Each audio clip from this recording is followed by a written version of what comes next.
Good morning.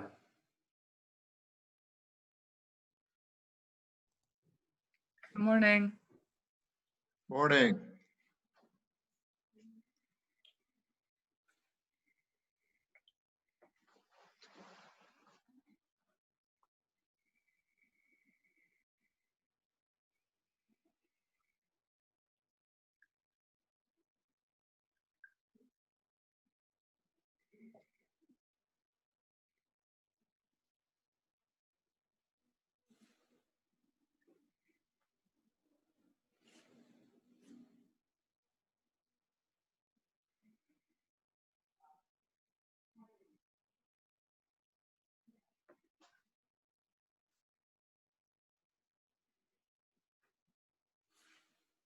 Hello, Mr. Chairman.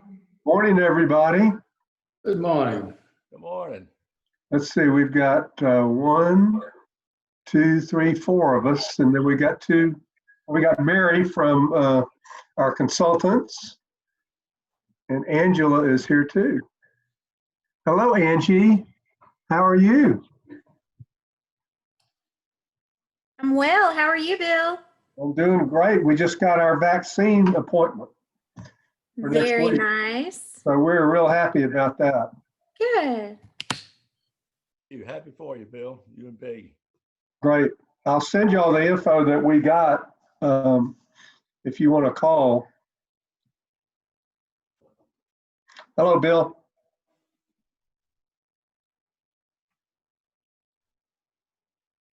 Try that again. Good morning, everyone. Good morning, Bill. Hey.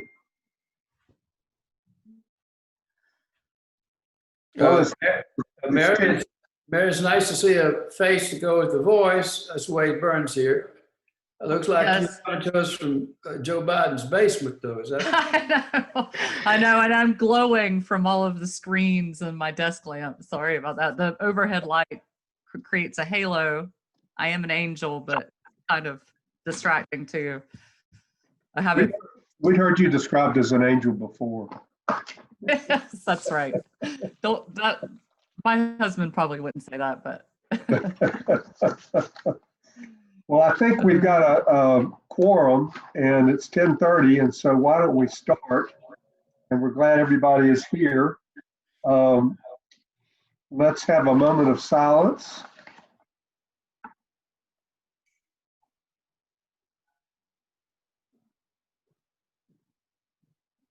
Amen.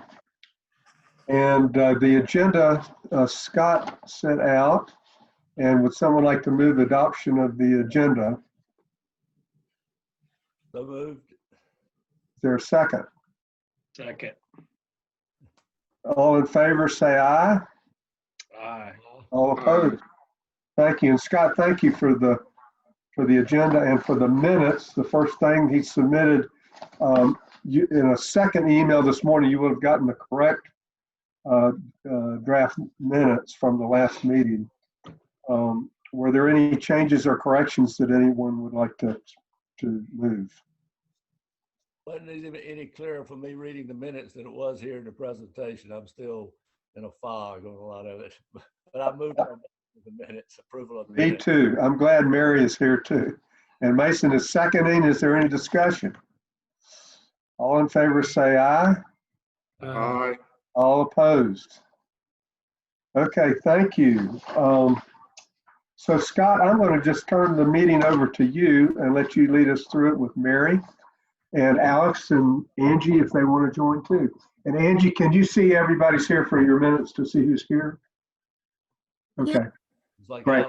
Alan's joining us, I believe. okay, sure. Okay, and can everyone hear me? Yes. Yes. Yes. All right. Well, first off, I apologize for the minutes mishap this morning. I was doing something too quickly with funny file naming conventions. So anyway, I am going to share my screen in a moment. The presentation that I have developed for this morning. Let's see. Host disabled participant screen sharing. Alex, if you're there, do I need to log back in under a different link? You do not. I just made you a host, so you should be Okay. able to share at this point. Okay. There we go.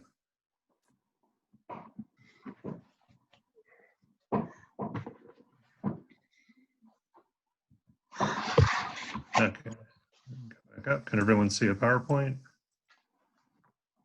Yes. Yep. Okay. So, a couple of these slides you saw last time. I just wanted to hopefully try and clarify a few things. So I'm going to go through this, and if you've got any urgent questions, I'd be glad to answer them during the presentation, but my preference would be for you to just make a note of the content or the image that you see in a given slide, and I can follow up after the presentation, if that's okay. So with that, again, just kind of a high level, what are we talking about with stormwater regulations? I call them the 2WQs. It's either quality or quantity. Can you drink it? Is it going to flood your house? Temperature is a much more, I don't want to say esoteric element of water pollution, but it's another element that's there. Basically, if a stream has no tree cover next to it and the water is a higher temperature than fish or aquatic life can be supported by, or in cases of industrial pollution where you've got a factory or a power plant putting ultra warm water into a lake or stream that is generally much cooler than that. So that's just in a nutshell the temperature pollution. We're also talking about two key phases of stormwater management. On the front end, it can be called pre-construction or in-construction measures, is erosion and sediment control. A couple of examples here, things like silt fences, gravel entrances to construction sites, wattles, or basically stormwater filtering and attenuation elements there on the right. I make note, just in bold there, a bold highlight, that Buncombe County standards are what the town currently defaults to for all things erosion and sediment control. Stormwater management is the other aspect of stormwater. It's what's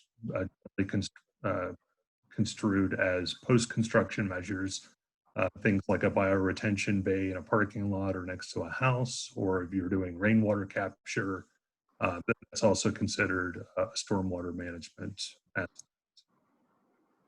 So I'm going to try and walk through this as best I can. I titled the slide, North Carolina, All Water Isn't the Same, because the DWQ, which is the Division of Water Quality through the North Carolina Department of Environmental Quality, DEQ, lots of acronyms, apologize, classifies waters within the state in a couple of different ways. And I realize this is a lot of text. In a moment, I'll show you some graphics, which can kind of probably put a bit more meaning to this. But real quick, Class C waters, that's kind of the baseline standard for all waters in the state. For example, Swananoa River is Class C.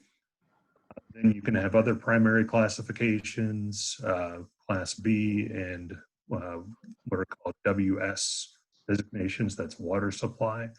A couple of examples here, the French Broad River is Class B.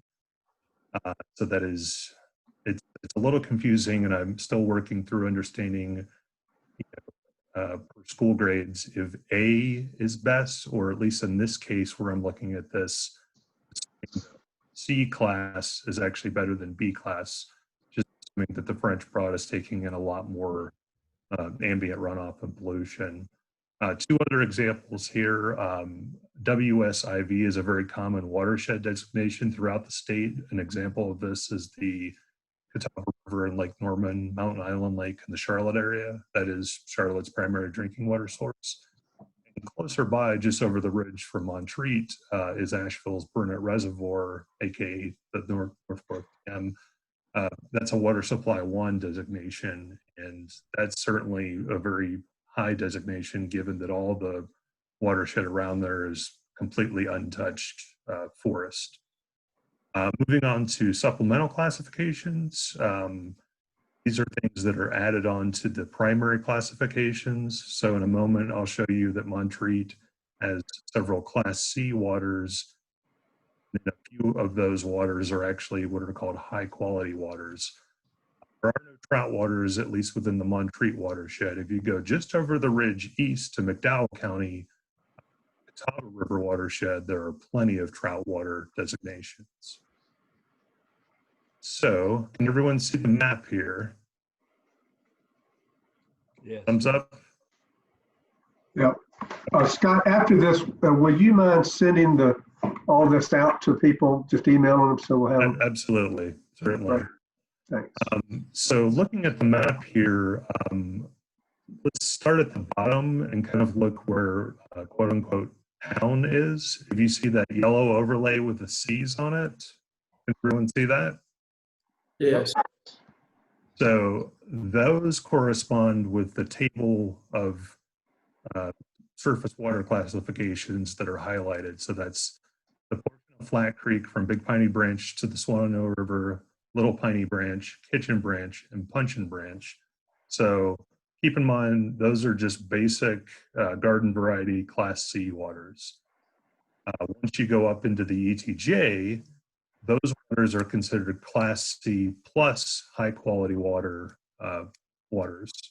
And those are basically, by and large, running down from the green space that is the upper part of the cove and the ridges. A small portion of it does, if you see Slady Branch and the portion of Flat Creek that run by properties that are within the ETJ or the extraterritorial jurisdiction, that's a factor there that I'll get to in a moment. But just wanted to give you a quick introduction of what the state classifies surface waters as and what we have locally here in Montreat. So, and I realize this is a lot of text, but I tried to highlight relevant sections. If you look right at center in the middle, Class C waters, that's what Montreat has in the majority of its quote unquote built up area in town. In terms of allowable densities and stream buffers, I'm reading this as saying that there are no restrictions and none required for erosion and sediment control.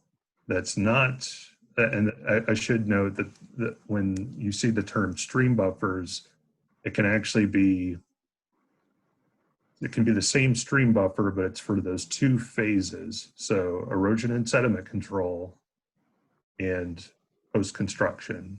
So just keeping that in mind. This table is from 2011. So I just put that caveat out there that it's 9 years old, but it is currently available information on DEQ's website. It's a little confusing because it's saying that stream buffers long-term are not required, but if you look at the column where there's erosion and sediment controls, standard rules apply. So, and I realize I may have just said incorrectly that erosion and sediment controls do not apply. So let me rephrase that. According to this chart, erosion and sediment controls apply to all water bodies, whether it's basic Class C or a Class C plus high quality water. That's the HQW. So in terms of long-term buffers, again, it's the differentiation between erosion and sediment control. You got to put up the silt fences and all that while you're building something, versus the post-construction stormwater standards, i.e. maintaining the amount of water that's running off your property for either water quality or flooding concerns. Those are the two separate things there. And I'll get to a little bit more explanation in just a moment. This is a snapshot from the state's erosion and sediment control planning and design manual. And I think it's a key illustration of how both erosion and sediment control measures, again, the front end, and post-construction measures, the back end, can vary across the state, and they are very often indexed to slopes. Montreat, for the most part, is not a flat coastal plain, eastern North Carolina county or location. It's got plenty of topography. So just assuming that even if you're over 5% slope, according to that table, you're probably going to have a buffer, again, for erosion sediment control, upwards of 25 feet wide. So that's, and that corresponds with the county's standards, which I'll reiterate in a moment, which the town follows for erosion sediment control. Another law that I've found referenced, at least in the city of Asheville's erosion sediment control and stormwater ordinances, refers to the state's Environmental Management Commission. Kind of diving into the weeds for a moment here, but I felt like these sections of state law, which are circa 2006, so I still need to verify if they are still the most current standing law. They provide a bit of insight into how the laws are applied, and I'll just walk through those real quickly. So it's the top that's highlighted there is stating what stormwater programs can do. Number 2 there, it's saying that development can occur in an area that would otherwise be required to place within a vegetative buffer required by the commission, provided that stormwater runoff from the entire impervious area essentially is held on site. This last section, B3, I think is an important distinction, and it's something I will honestly probably have to follow up more on, but I know it's been a question. Wade Burns on the existing stormwater ordinance within Montreat. This citation is stating that stormwater runoff rules and programs shall not require private property owners to install new or increase stormwater controls for existing development or redevelopment activities that do not remove or decrease existing stormwater controls.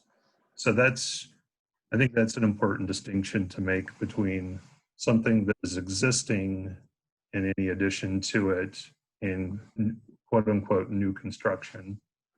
The last item that I'm highlighting here, I think is pretty definitive, that essentially built upon area is to be located 30 feet landward of all perennial and intermittent surface waters. That's, again, that's the long-term buffer. So that's not trying to differentiate. There's the erosion sediment control buffer, and then there is the long-term buffer of on this. That right there is stating that the 30-foot buffer or a long-term buffer exists. This is just Scott, let me ask you, you said this is Buncombe County and the towns is different? no, I know that the question has come up about when a 30-foot buffer applies to development along streams. So this really, the reason I was running through this is just trying to clarify its applicability. But that's applicable generally. That's the Buncombe, not just Montreat. That's correct. Okay, that's what I want to know. Okay. Well, and this is the state stormwater code that you're. Oh, that's right. That's right. Right, but it is carried through, at least in the instances I've seen. It's carried through in Montreat. It's carried through at the county. It's carried through at the city of Asheville. It's a pretty well established standard. Okay, thank you. You're welcome. This is just a quick illustration of the state has a standing 50-foot buffer for the areas that are basically highlighted. They're all either highly urbanized, the Catawba River being Charlotte and the suburbs, Jordan Lake watershed, which is Chapel Hill, Durham, and Raleigh. And then the entire Pamlico obviously have had issues in the past with confined animal feeding operations, i.e. hog farms, nutrient loading in those rivers. So the state, at least in these river basins, has a standard of 50 feet. So that's 20 feet of managed vegetation and 30 feet of natural vegetation. That 30-foot standard, again, goes back to what we just saw of that is I won't call it an untouchable buffer, but it is a blanket standard across the state, whether or not you are in one of these designated special buffer zones, or if you're in the French Broad, Tennessee Broad, fill in the blank. Just wanted to give you a quick representation of what's going on across the state. So that image was from the previous image was from this text that's part of a riparian buffer report from 2016. I highlight all of this here to essentially lay out that I have at least seen reference to a variance process for these buffers. Essentially, the middle text there, major variances covering impacts to the inner zone of the buffer, i.e. inner being closer to the water, must be approved by the Environmental Management Commission.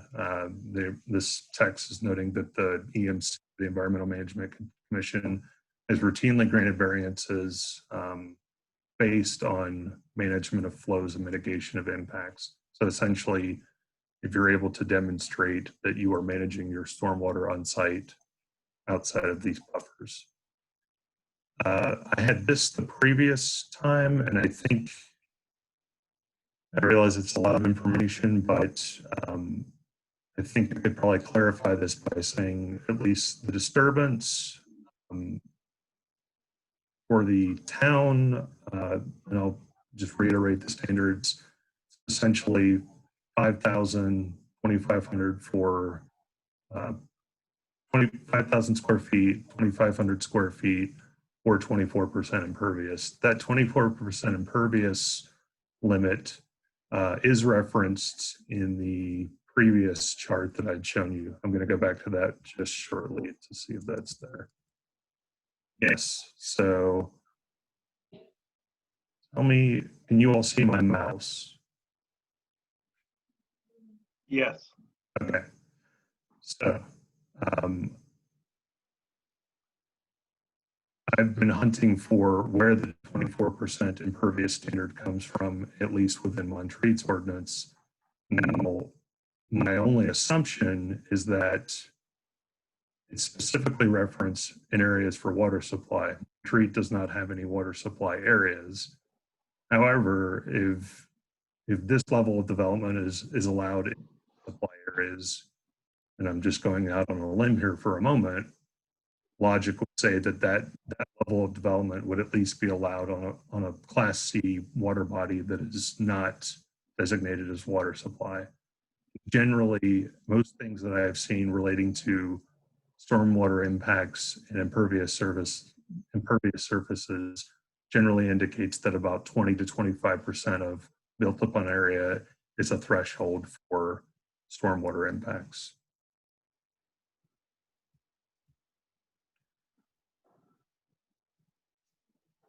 The last section of that chart there basically just illustrates the treatment and stormwater standards. The most common standards that I've seen are for a 1-year, 24-hour storm event, and that is for post-construction. I could redraft this chart to reflect post versus pre. The state's ESC standard, that's erosion and sediment control. So that's the pre-construction or during construction standard. Requires a 10-year storm for all projects and a 25-year storm when you're next to high quality waters. That's different than the town and the county both requiring a 25-year storm standard regardless of water quality designation. My understanding in talking with Mary briefly, and she could maybe elaborate a little bit more on this when she's presenting, is that is reflective of the sloped environment that we're in here in the mountains versus the rest of the state, which is relatively flat. Just going through the county standards one more time. It was established in 2006. That's the reason why they do it right there. These are just a couple of examples of things they're requiring. They place deed restrictions on properties when stormwater requirements have been placed on them. They also reference 24% impervious or less. High density is considered 24% or higher. And the definition of density, I think for the purposes of Montreat, it's generally been 1 dwelling unit per acre. Montreat, interestingly, at least the way it was historically platted, was it was platted on a much more urban format of basically quarter acre and smaller lots. If you look through much of what I'll call the main street of Montreat, on Assembly there, most of those lots are basically 50 by 100 or 50 by 150 foot city lots. So that's just a little nugget of information for you to keep in your head, thinking about the size and impacts of projects. So again, on the front end, the county's erosion and sediment control distinguishes 2 different factors: either land size impacted, so 1 acre or more, or the slope of the property regardless of the property size. So that second bullet there is important to note. The 25-year storm is what they are requiring during erosion sediment control. They are also looking at post-construction. So again, this is on the back end after you've built something and the stormwater requirements for something after it's built. Their definition of low density is 2 units per acre or 24% impervious area. And they're looking at the 1 year, 24-hour storm. And they do list that there, that last bullet. All impervious surfaces must be a minimum of 30 feet from water bodies. So essentially, top of bank on a stream. In essence, after you have built something, is a 30-foot buffer away from that. So again, just a quick reference that the town, for the front end stormwater, the soil erosion and sediment control, that's entirely with the county. The town has its own stormwater ordinance currently. These are just some of the definitions from it. These are the 3 primary triggers: disturbing 5,000 square feet or more, or 24% of total lot area, or 2,500 square feet of additional impervious surface. These are just the requirements of the stormwater plan. This is from the town's current ordinance, differentiating large versus smaller development projects. General standards for the town do reflect the 30-foot buffer from top of bank for perennial and intermittent water bodies. The hillside development standards. Scott, can you go back to the 2 slides back? Because I think at our last meeting, Mason, I think, raised the question on whether the actual provisions of the ordinance applied to lots that were less than 10,000 square feet. As I recall, there was a part of it that looked like there was an imposition of that, but the actual language was greater than 10,000 feet.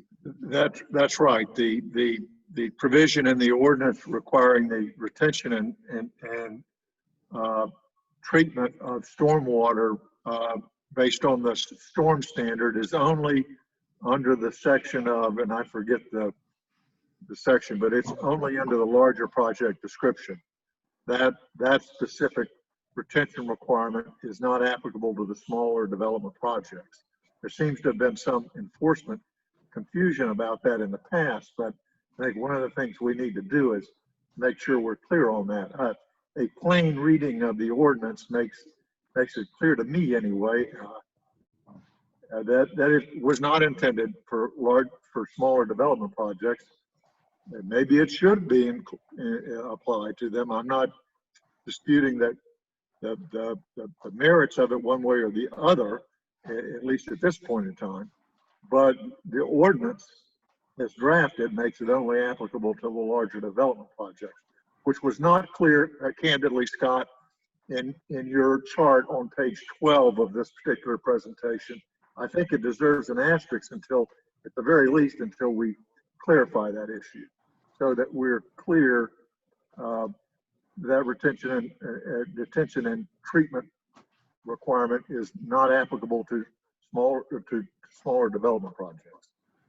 Right. And I apologize for the confusion on that. And I'm honestly trying to navigate a ton of information. I understand. I think a key point that I need to, or a key question that keeps coming up in my head when I'm looking over these standards is the difference between disturbed area and whether that is for erosion and sediment control or long-term control, and simple square feet of impervious area more so for the ongoing control. So I think I'm making a note right now to really just try and hone in on that and clarify that.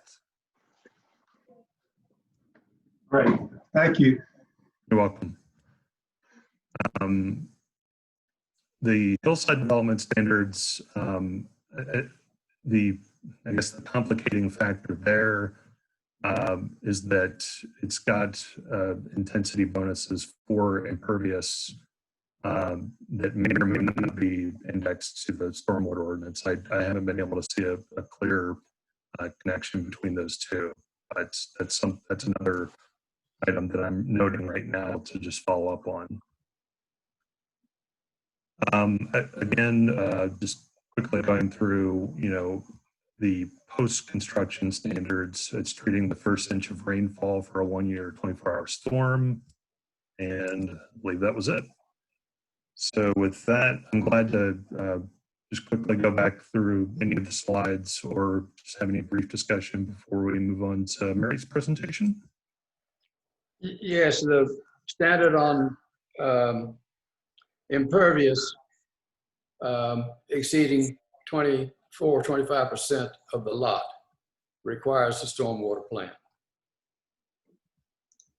Is that true or not true? That, one moment. Let's see.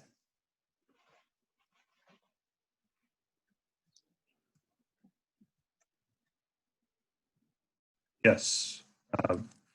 Per the requirements of the permit, 24% or more impervious requires a stormwater control permit currently. And that's what I'd based my exhibit on in my presentation a few meetings ago. I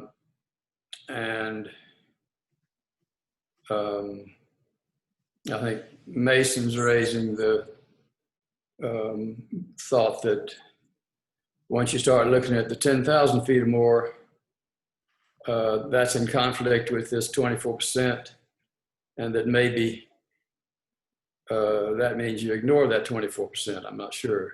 Right, and as I'm staring at these three sets of standards right now, I think I don't know if I'm having a moment of clarity, but if I'm seeing this first bullet as disturbed area 5,000 square feet, when I hear disturbed area, my mind immediately goes to erosion and sediment control.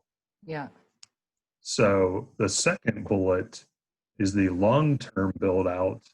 That's post-construction stormwater.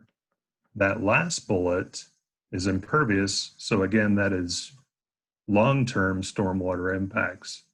So, but Scott, that's not what the Montreat ordinance talks about. It doesn't differentiate that. It differentiates into larger projects and smaller projects, and requirements of larger projects and requirements of smaller projects. Right, but as drafted. I'm not saying what's right or wrong. I'm just saying the way. Sure. Sure. I think, Scott, you're right that maybe the intention, even if it's not explicit in the ordinance, the intention behind the differentiation with disturbed versus impervious is that disturbed is around erosion and sediment control. Because disturbed, well, I feel like that you're thinking in that area, Scott, makes sense, even if it's not explicit in the ordinance, although it probably should be. Right. And I've looked at enough of these ordinances to know how, you were looking at Buncombe counties, how detailed they are in terms of, is this an erosion and sediment control pre-construction or in construction requirement versus a term post-construction requirement. Right. And doesn't the ordinance state on those three things, or disturbed area, or 24%, or 25? Yes. Yes. I believe, Okay. yes. Which is why the 24% is why I had to spend the thousands of dollars I had to spend, and why the Sweetenbergs had to spend $30,000 for a one-bedroom addition. Because when the stormwater administrator pointed that to us, how did we argue with that language? And so we had to spend the money. Right. I think, I mean, I think this, just looking at this right now, you know, the bald face disturbed versus percentage, I think that's a key point of discussion, at least in that the percentage impervious seems to be a much more scientifically based and proportionate amount. It's not a fixed square footage amount, it's a proportionate amount. So most regulations, when they are at least reasonably fair, are proportionate versus having a fixed amount. Like food for thought. Because that greater than 5,000 square feet, you know, that's 0.11 acres or 1.2 if you want to round up. Right. 0.1 acre. Which if we're saying a lot of the lots, well, 0.25, a lot of the lots are quarter acre, so 0.5. So that's, yeah, I mean, basically half of a quarter. So it's half. I mean, is it almost the same thing actually? If you're looking at a quarter acre lot. Right. If you're not, it wouldn't be. Yeah. Right, just within the context of quarter acre lots. Right. I will throw in here just as an aside, because I know y'all are looking at this and thinking about it. I am on the City of Asheville Stormwater Task Force, and we have a subgroup that is also currently looking at Asheville Stormwater Ordinance in detail. They've just started that process, so we haven't kind of moved forward with any findings or thinking yet. But that comparison will be happening, or that work's happening right now too. So it may be a basis of comparison as well. And that's, because I think terrain wise, where Asheville's ordinance could be comparable to, to Montreat's, there is similar like slope, hillside kind of issues in some parts of Asheville. So I think their ordinance is meant to address that. So maybe something that I can bring back to y'all as there's, more information to share in that review, because the goal of that review is to make sure the ordinance is strong enough to, protect and improve water quality. The French Broad close to being listed as a 303D water impaired. DEQ wants to list it. Does that mean it goes to grade A? No, well, that means it goes to the EPA. It's on the federal EPA's radar, and a lot needs to be done to clean it up so that it can meet its classification. Okay. And B is better than C.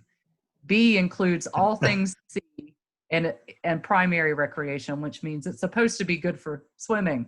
Right. A lot of water, skin to skin contact. Secondary is, you should be in a boat or have a tube or not necessarily be. And I would say Swannanoa is just my feeling. I don't know. So that's questionable because it's just my feeling. Sometimes it seems like Swannanoa is cleaner than the French Broad. Sure. But B is actually a better quality, or it should be of higher quality so it can be used for primary recreation versus just secondary recreation, which is C. Right. And there's no. Mary, that'd be great if you bring some of that back. And thinking of the timing, I heard Tom Widmer the other day say that the council intended to take up the zoning ordinance revisions as part of its planning process, which, Dan, you heard that too. I got the impression that would extend over a couple of months, so that there's no real urgency to get the stormwater done until they're done with that. So I think the timelines work well, and particularly if we could if we could know what Buncombe County was doing, that'd certainly be helpful to us. I also, Victoria Hoyland is the new stormwater administrator for Buncombe County, and she's just reached out to me early in December. And so I've got, I've said, hey, and we'll follow back up. So this would be actually a good opportunity to follow back up with her and talk to her in more detail and in the context of Montreat's ordinance, which, Right. I have not looked at in a lot of detail yet. But, certainly I'd like to have a conversation with her. Thanks. And one of the issues that you, in your earlier slide, was the 30-foot buffer, top of the stream bank. That's for all lots in Montreat, but for the state, it's only for 1 acre or more. For Buncombe County, it's only for 1 acre or more. But Montreat is applying it to its small quarter-acre lots. And as I've stated before, on a 1 acre lot, you can adjust your development to not be too close to a stream. Quarter-acre lot, if you've got a stream, an intermittent stream, has water in it sometimes, that winds up taking the entire lot with 100% setback. And that the state and the county found it reasonable that would apply to lots 1 acre or more. And that same logic would impact you when you get to hillside development, because in Montreat's hillside development, if it reaches the threshold of 40%, then 60% of the lot may not be disturbed. And most development would be on parcels larger than that. And so then it makes sense that you can leave a large percentage of it undisturbed. If you got a quarter-acre lot and you cannot disturb 60% of the lot, then you cannot shape any of the site with a natural slope of whatever percent. You've got to use retaining walls just to get a house on it, or else build a mighty tight little house. So the part of our problem may be that we've got a square peg and round hole when we are applying things that work on acre or more, and on quarter acre, they're,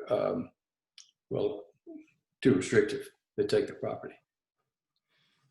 And I'm gonna probably just need to really try and clarify it, but my understanding from all of the research that I've done, and at least in my own personal experience here in Asheville, as I'm actively trying to build a house along a small unnamed creek, is that the 30-foot buffer applies to lots regardless. I've got a 6,000 square foot lot that there's a 30-foot buffer on, but I'm more than willing to just try and really fully clarify that.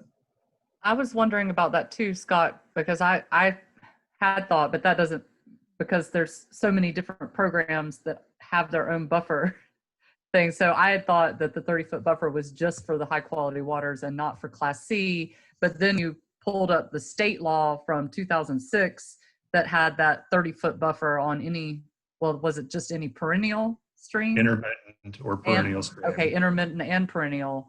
But that's where you had highlighted that variances are approved if it renders the lot completely unusable.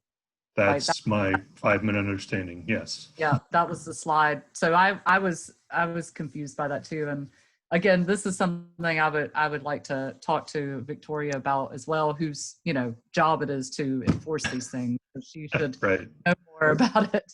That's an important. And I'm happy to have that conversation sooner than later. I mean, I'll try to schedule a meeting with her. Set it up so that we meet within the next weeks. I think I'd be that's been Wade's primary concern, as I recall his presentations. And it would be, that's an interesting distinction that the 30 feet applies, but they routinely would grant variances if it makes it undevelopable. And that might be a useful standard. In a sense, it's no standard, but at least it gives some discretion. It provides, it's providing an out. And that's, I think that's the general, it's generally the most legal approach to most development regulations. Right, but as I read that squib you highlighted, Scott, that was, it provided a variance, but with mitigation, making sure the function was equal. Correct. Yeah. Yeah, let me see if I can just go back to it right quick. Yes. Major variances covering impacts to the inner zone, i.e. the 30-foot buffer closest to the water, are allowed. And then, yes, the second sentence, management of flows and mitigation of the impacts. So that's my quick reading, that you can essentially be closer as long as you are mitigating your quantity of stormwater coming off. That's not in our ordinance though, and so the prior zoning administrator said, tough luck. That's my goal is to clarify that here and now with you all. Does anybody else have any other questions, or should we move on to Mary's presentation on some kind of more specifics for Montreat? Let's move on. Okay. Let me stop my share. Okay, and I'll say I did not prepare a presentation as such. My understanding was that you shared my slides at the last planning and zoning meeting that gave the high level overview of the work that Blue Earth is doing and why and all that. You did that. You laid that groundwork. That's correct. I did. Okay, so what? Yeah, I apologize if I set you up for set up expectations of a presentation, but I know you're able to offer some more information and explanation of Sure projects. I can. Yes, yeah. So I just wanted to make sure we're You're off that no worries. that groundwork has been laid, right? Of like why we're doing this, and you know, what I thought I could do is show a few of the outputs, both that we already have for Montreat and also the Central Asheville Watershed Plan, which they've just been involved in and completed. That kind of gives an idea of what I think the concept plan will include. That is, you know, that's still something. I expect a draft of the concept plan within this quarter, and Sure. Then that is something that we can share with y'all, obviously, so that you can see it. I think we'll share it back to the respondents to the survey that we did, where people were able. Thank you, Alex. Where people were able to, you know, talk about their concerns, stormwater concerns, and issues that they're seeing. And I mean, we can, you know, obviously post the draft via town's website. But I think what I would like probably to do is to run it through y'all first, just so, because you're actively really thinking about this and concerned, and make sure we kind of incorporate your feedback before we do a full public draft. Does that make sense to y'all? Yes. And it, Yeah. okay. And, you know, not having the ordinance on my radar, you know, the work of Blue Earth has been contractually defined with DEQ and, you know, with this grant to focus on more project-based interventions. So but they tend to also include some policy when they're looking at things, not necessarily at the detail of an ordinance. But let me show you an example. I will, where did oh, there it is, the bright green thing. I'm gonna share, like to share screen too. Okay, the whole screen. So, all right, you should see just a PDF. I'm moving my mouse around an image in the middle of the screen. Yes. Do you see my screen? Okay. First Yes. of all, I'm going to go back to the actual report, or the interactive report, which is more fun to look at, and hope that when I try to reload the priority project page this time, actually, before I do that, we will not have this deliverable, I should say. This is an interactive online watershed plan. And that is not what we're looking at for our concept plan. It's much more focused on stormwater itself. So one of these tabs, stormwater runoff. You know, we're not as concerned about illicit discharges in your community. You know, certainly flooding occurs, and that is linked to stormwater, but it's not the riverine flooding that they're also looking at here. So this is kind of high. This is a full-blown watershed plan, and the Upper Swannanoa River watershed plan that we worked with Equinox on in 2014 technically fills this role for DEQ's purposes and covers Montreat. But my argument to DEQ when I went back for more money is that none of the projects that they identified were in Montreat. They were all Black Mountain, and they were all in flat areas of Black Mountain. So they didn't address the unique terrain of Montreat. And so I said it would strengthen our watershed plan if we went back and did a very specific steep slope stormwater management concept plan.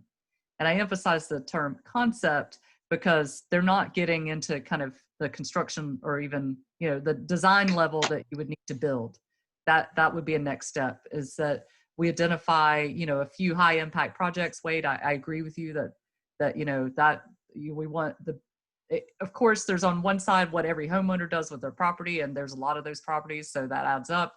But there's also, you know, clear issues that you're dealing with that kind of a targeted project could address, and we can seek funding to do that, to implement that.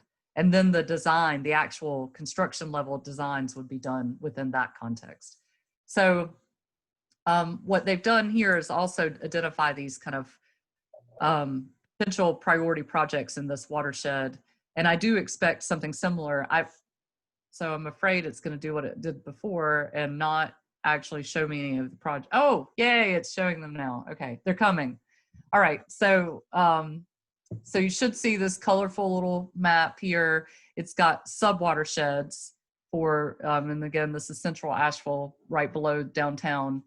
And then within each of the sub-watersheds, they've identified there's the yellow diamond is a stormwater control measure that's a detention or bioretention measure.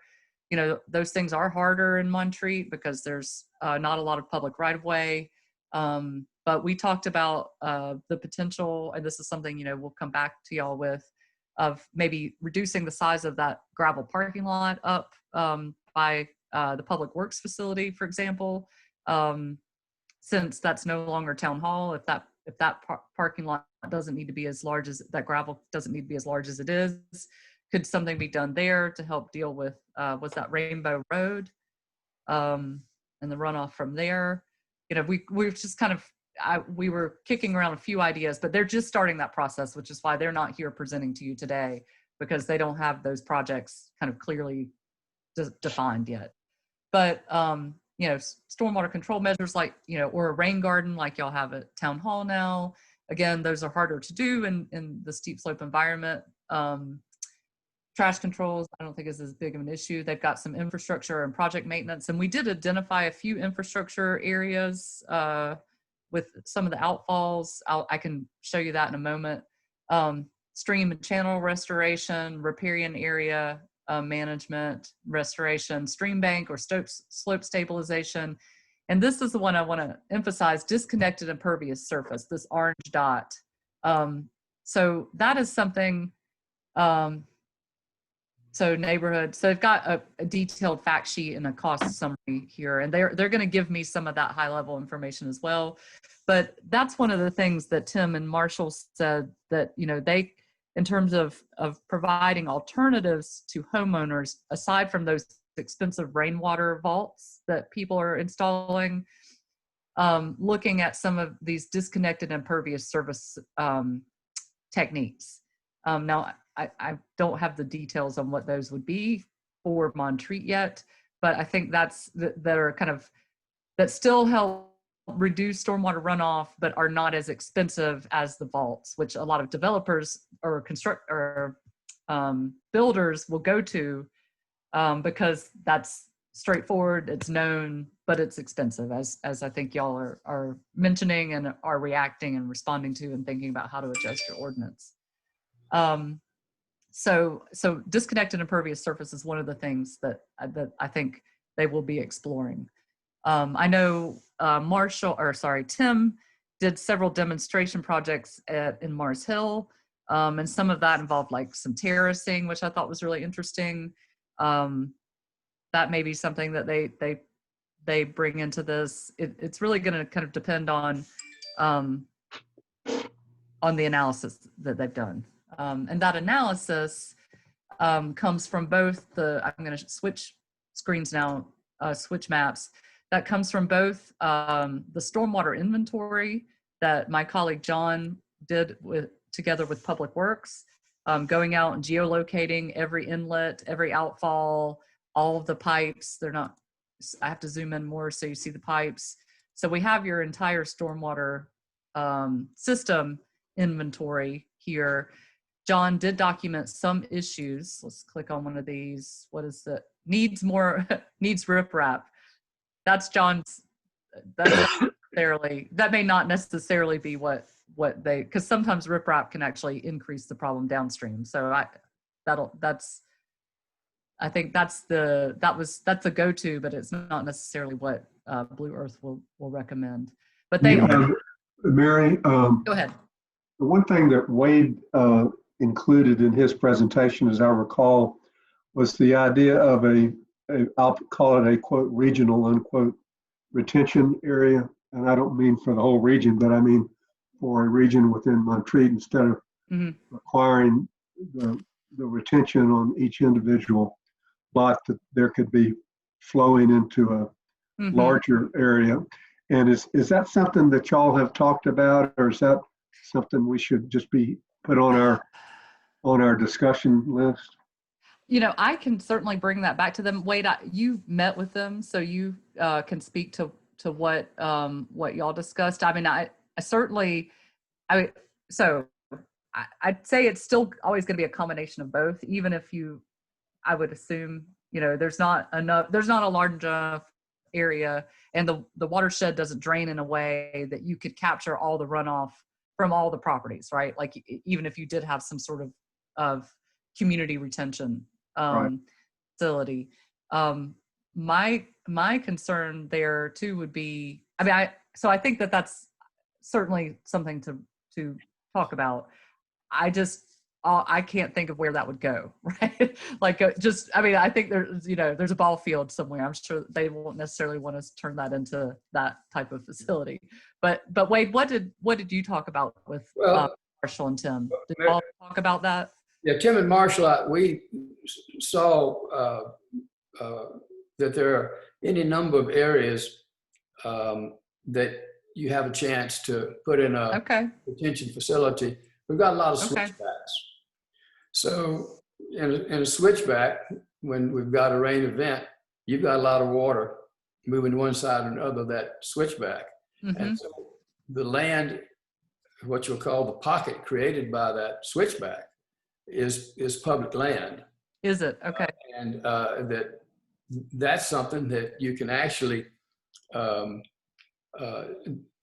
grade from the road, drop a vault in, and even maintain and so forth, and that may be covered the area of 3 or 4 or 5 or 6 houses. Okay. And that we've got areas where the right-of-way is bizarre and large. Okay. And then you've got the peculiar thing that the water in a rain event has figured out over the last 10,000 years how to get down to the stream.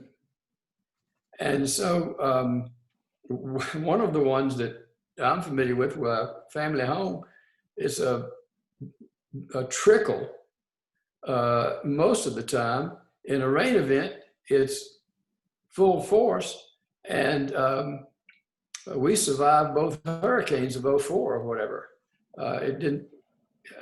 It sort of figured out how to create its bank over few thousand years. Yeah. Others you can flat out, but the idea of in the rights of way and the switchbacks and so forth that you can capture some, and then Okay. are two primary places you could capture a lot, and went over those with Tim and Marshall, and they thought they had merit. And one Okay. at the foot of Rainbow, across from the old town hall, creating a larger retention piece that could be maintained with a front end loader, getting silt out and so forth, because that has nothing to do with Montreat other than it dumps all of the fines from a gravel state road in Black Mountain right into our creek, Flat Creek, right there at that point.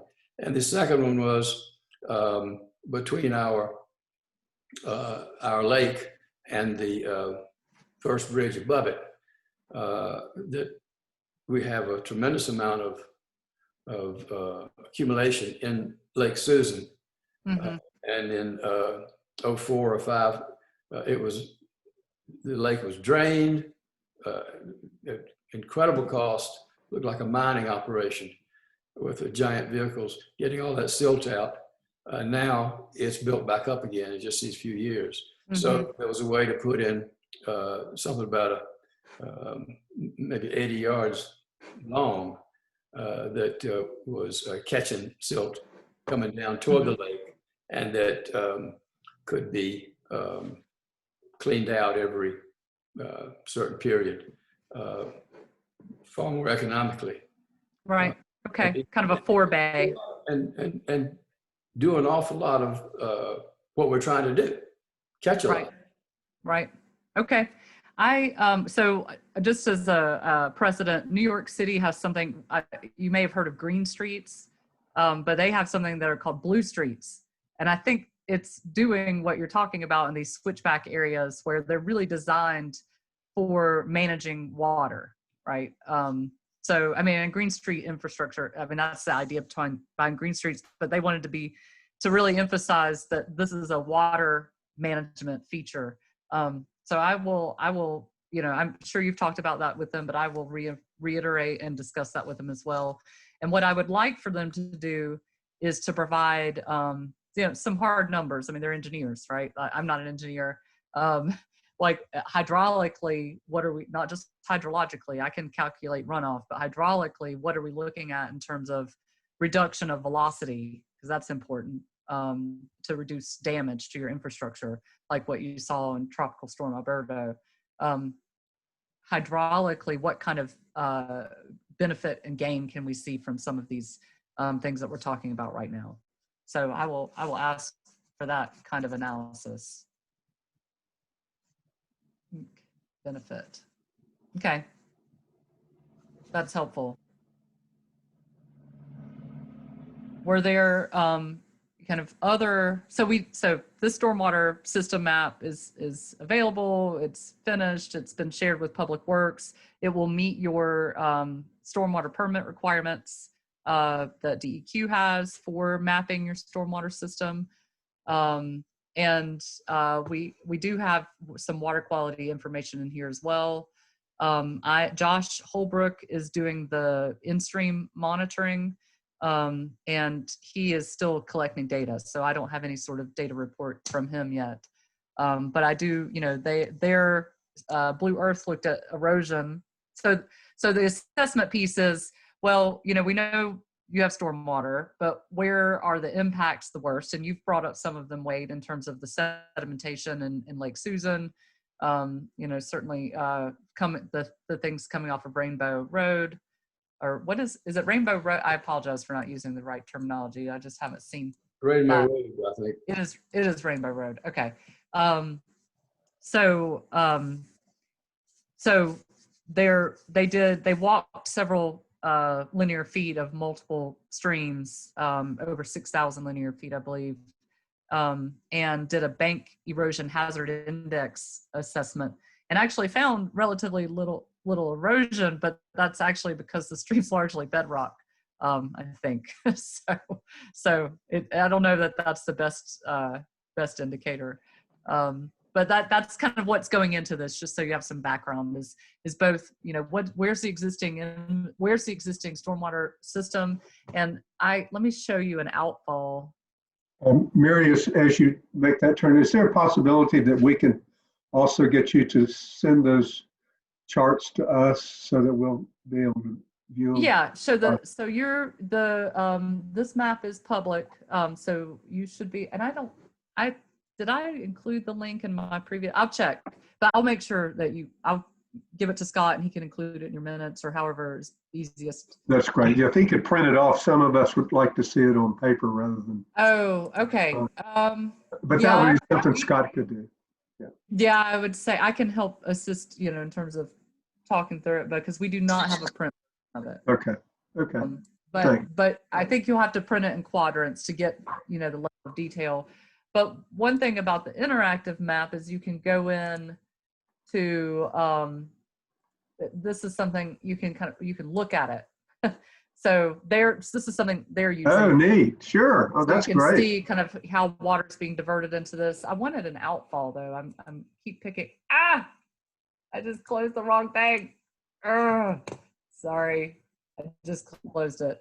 I wanted to show you outfalls because those are what they're looking at in terms of seeing kind of how the stormwater is impacting the creeks. I like those images are interesting. I'll have to, it takes a minute to go back through. I have to log back into our system because I don't have the link off the top of my head. So yes, we will make sure that you have access to, let me go back to this and have access to that map in a print form. Right. Good. I can, you know, kind of talk you through that in terms of kind of printing, so you have it in at a scale that's useful, and you have it in your office there. Well, the electronic link is helpful because, as you just showed, we could then see what the particular facility looks like. So Yeah. That's great. Yeah. So that was kind of the first big milestone of the project. And then this kind of the stream assessment that they did is the next component, and ongoing is the water quality monitoring that Josh Holbrook is doing. And he's in case you're not, he's a professor at Montreat College, and he's also working with the Montreat stream team and Bill Seaman. So there's that group of people engaged in this, and and then this final the phase we're in right now is kind of after doing the survey and like, you know, having conversations with people like Mr. Burns, really coming up with this kind of suite, as I'm showing here, this suite of interventions that are spatially explicit, like where would they go, and kind of high level, what would they look like, and what could they potentially cost. Now, Wade, you brought up an important point, which is operation and maintenance, you know, and so I think that is something we'll want to kind of think about and have, you know, that's a longer term conversation in terms of what's reasonable to expect of public works, for example, in maintaining any sort of publicly operated stormwater control measures. And so I will ask them if they can consider that as well, the operation and maintenance component, because that's going to be important, I think, before making decisions. Is, you know, can the town afford? I mean, you know, it's like, well, do you pay for it on the front end or the back end? Like, I don't know. I'm not a budgeter really, so I'm just saying. And that may be outside. That may be outside of our purview because we're looking more at just the ordinance itself and how development happens. Yeah. We have an excellent public works staff that certain weeks runs 80 to 100 hours, and they are always clearing culverts. Yeah. And catch basins. So most everything that you're showing on the map is merely where we got storm water, we put a catch basin, so we take it under the road and dump it on the other side of the road. Mm-hmm. So when you were trying to find the outfalls, those are the challenges. But the outfalls are basically going into a stream everywhere right away. Right. And so that's where it sort of needs to be more of of a master plan that you identify areas that are the easiest to capture and capture the most muck for the buck. I like that. And And potentially shift the maintenance work from what, some of that, I think that's a good conversation for Blue Earth to have with Public Works. I don't think they have kind of where are their big maintenance headaches related to stormwater, right? Like there's every catch basin thing, but are there particular areas where they're noticing that they're having to do a lot, and kind of could that effort be reduced and moved more to a maintenance component rather than a reactionary, a big storm happened and we have to go spend a bunch of time and energy cleaning this up? Can we maintain it with less effort over time, maintain a measure, a control measure with less effort over time, and avoid that big impact down the road that we have to deal with? So I like that. And I will, if they have not talked to Public Works already, I will ask them to do so. Public Works. I believe they should have, at least in terms of where Public Works is seeing issues, because they're obviously the ones on the ground dealing with it. John had a lot of good things. Is his name Mike? Is that one of the guys? So he had a lot of good things to say about him. He said he was really, he was very engaged in this process of finding the infrastructure, really taking notes about, what condition it's in. Okay, so this one's inactive. I'm finally clicking on the right color, the reds. Needs cleaning. So yeah, there it is. It's hard to see, but this little guy down here, that's the outfall, and it does need cleaning. So anyway, yeah, I agree. John said Mike was Yeah, Mike's super duper. yeah, he was on it. So, okay, well, I think are we running long? And I apologize for that if we are. That's fine. I don't know that what you can do now in between of what you're going to learn from the Asheville project, that'd probably be more helpful. Yep. Facilities themselves. So I found this very fascinating and interesting. So. Well, I will certainly follow up both, the task force, we were supposed to meet yesterday, but the Public Works Director is participating and he wasn't available. So we will be meeting this month. I'll have a better idea of where the ordinance subcommittee is. And I will reach out to Victoria Hoyland, the Stormwater Administrator for Buncombe County, this week and set up a meeting to talk with her as well. Right. Right. And kind of some of these things like 30-foot buffer variances, smaller. I mean, they do have smaller lots too. Kind of what is she seeing? How are they managing that?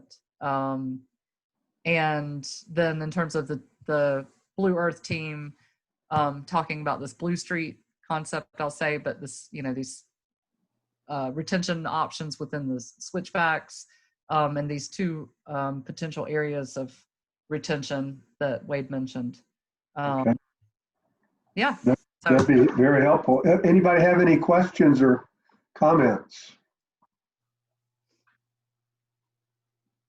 Well, the big piece. I was curious, Montreat Land Care, I guess we need to keep them somewhat in mind. I'm not sure what they're working on versus what we're working on. I know ordinances are different than what they're planning, but I know they've put out a rain garden literature and done some various things. I don't know what all they're working on. Yeah, I think our focus is probably on the development side and how we can make things fair and still protect the quality of the area. So, Dan, did you want to say something? I was just going to reiterate something you said earlier, unrelated to what we're talking about right now. But as far as timetable, you had mentioned our conversation with Tom. I got the impression that the council is not going to be wrestling with the zoning ordinance that we spent 2 years on. It may take them several months. Yeah.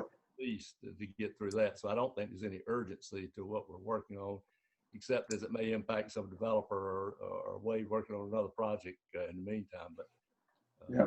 just a comment on the timetable. I agree with what you said earlier. Okay. And one point of clarity I'll make on timeline is that my understanding, zoning ordinance, absent any changes to hillside or stormwater, which are currently in the general ordinances, my understanding is that the zoning ordinance needs to be adopted by July 1st of this summer to meet state requirements for Chapter 160D. That's the Good. land use law. That's helpful. I don't think we knew that. We had messed around with an effective date, but that's very helpful. What was the deadline? What was the deadline you said, Scott? July 1st. Okay. I don't think they even had the deadline in place when we started. I don't think so either. And I will clarify that, but I've seen that in a couple of different references. And I could also just coordinate with Stuart Bass from Land of Skies Council, because I know he's been doing Chapter 160D updates for several other communities, and he's probably got a much quicker pulse on, I'll say, the realness of the flexibility of that deadline. Okay. Well, with that in mind, would y'all like to meet again first week in February, or do you want to go back to every 2 weeks? I think I know the answer to that. We're going to take a little break. I think the first week in February is probably would give them time to get things done. And in the meantime, I would urge us all to revisit and just reread, and in light of this discussion and what Scott's going to send out, reread the ordinance and get some specifics in mind, like how we might interact with the way Buncombe County treats the 30-foot with variances, et cetera, et cetera. And Bill, could I ask a question while we've got Mary here? sure. Yes, sir. Mary, how, you know, the difference in the ordinance, all these ordinances require the treatment from pre-development for post-development. They require the detention and treatment of that volume of discharge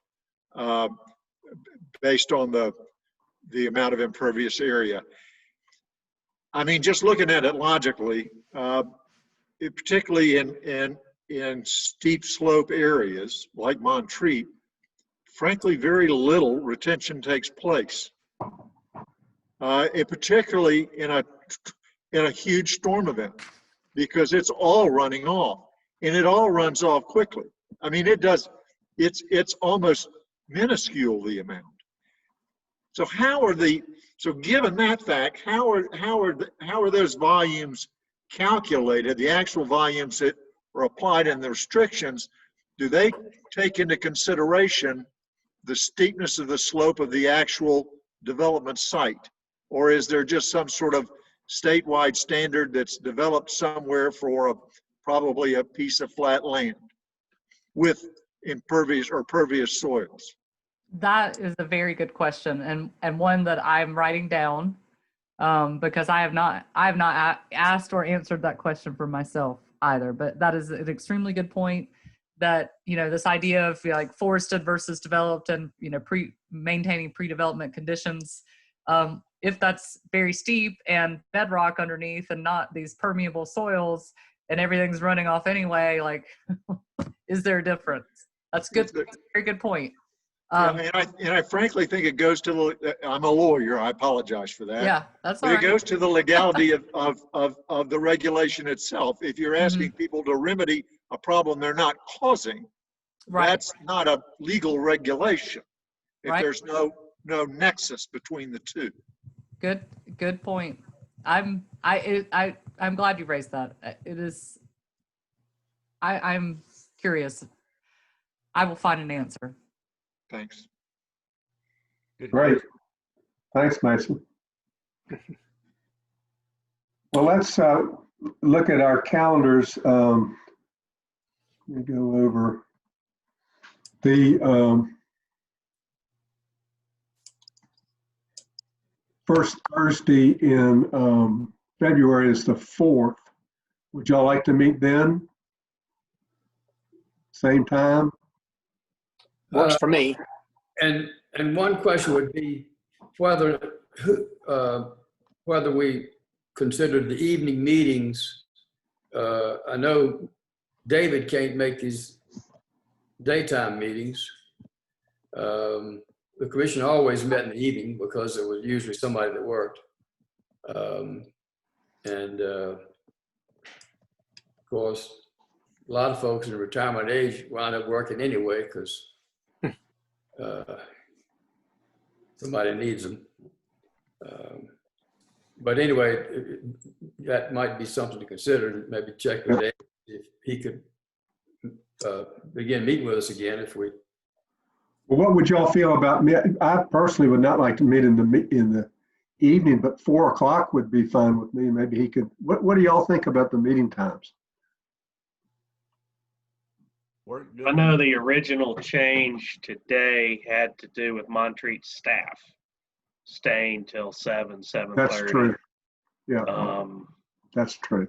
So we're either Good point. inconveniencing the staff or inconvenience, there's not a great answer. Right.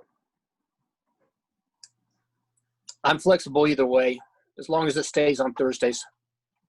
Okay, so I just should keep it at the 10:30 if y'all are willing to do that.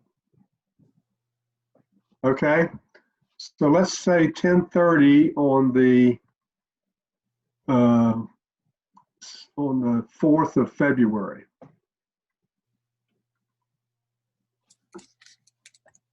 Good. Works for me. And Mary, I hope that that's okay with you because we'd love to have you again. Sure. If it's, I assume we'll at least have met with Victoria by then and should have something from the stormwater ordinance crew from Asheville. So yeah, I can plan to share about that. Not sure where we'll be with our concept plan by then. And I will plan to invite Marshall and or Tim anyway to present that when it's far enough along to share with y'all. That's great. And Scott, if the COVID stuff is less, I'm hoping we can meet in person. This is delightful to see everybody on the screen, but boy, it sure is nice to meet in person. So Sure, understood. let's try to do that. Yeah. So I think we're gonna have to get more people vaccinated first. I'm hopeful, but yeah, I'm afraid I'm way down on the list in terms of vaccinations. we just got ours this morning. We got the Yeah. word for the number, so we're going to have it next week. Excellent. So, I'm afraid we're way down the list. Us young folks got to wait a little while. Yeah, that's true. Yes. well, I turned 75 3 days ago, so I just fit into what Oh, Happy birthday. yeah. Well, Bill Shy, don't get off the line before you give me the number because I'm 75 and All right, I'll email it to you, Wade. I just sent that to Tom Whitmer. So I'll send it to you. All right, was there any more business to come before us? I really want to thank Scott and Mary. This was a very interesting presentation. I really learned a lot. I hope everybody did, and it'll spark a lot of good discussion, I think, and solutions. So, great. Thank you all very much. Thank you. Thanks, Have a good week. Angie. Thanks, Angie and Alex, for setting it up. Absolutely. Great. Yeah. Stay safe, folks. Bye-bye, everybody. Bye-bye. Thanks.